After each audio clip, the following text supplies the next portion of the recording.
रूही के चेहरे पर गुस्सा साफ दिखाई दे रहा था।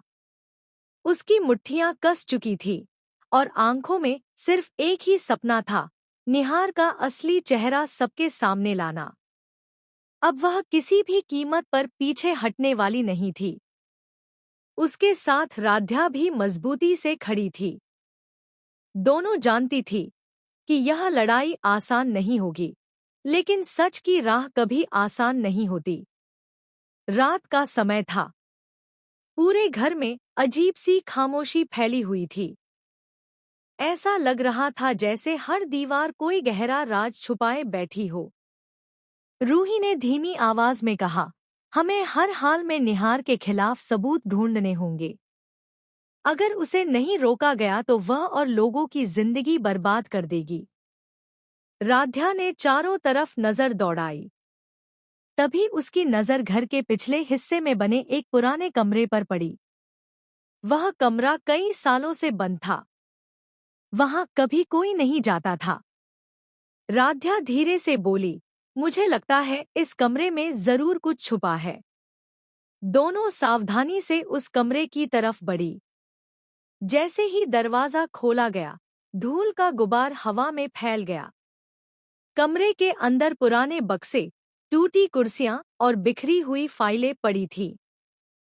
माहौल इतना डरावना था कि किसी का भी दिल घबरा जाए, लेकिन रूही और राध्या पीछे हटने वालों में से नहीं थी।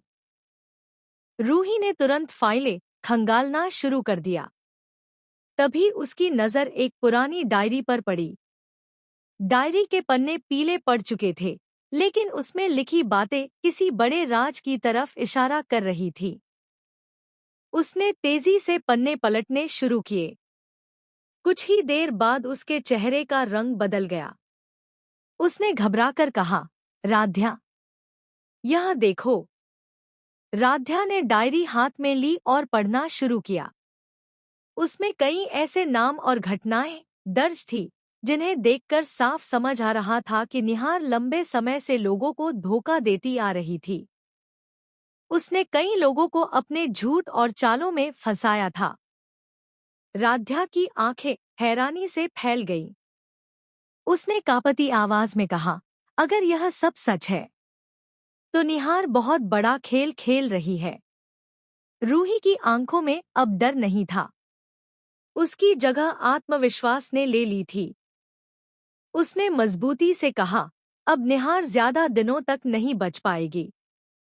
लेकिन तभी बाहर किसी के कदमों की आवाज सुनाई दी। दोनों घबरा गईं। राध्या ने जल्दी से डायरी छुपा दी। दरवाजा धीरे धीरे खुला और सामने निहार खड़ी थी। उसके चेहरे पर हल्की मुस्कान थी, लेकिन आंखों में गुस्सा।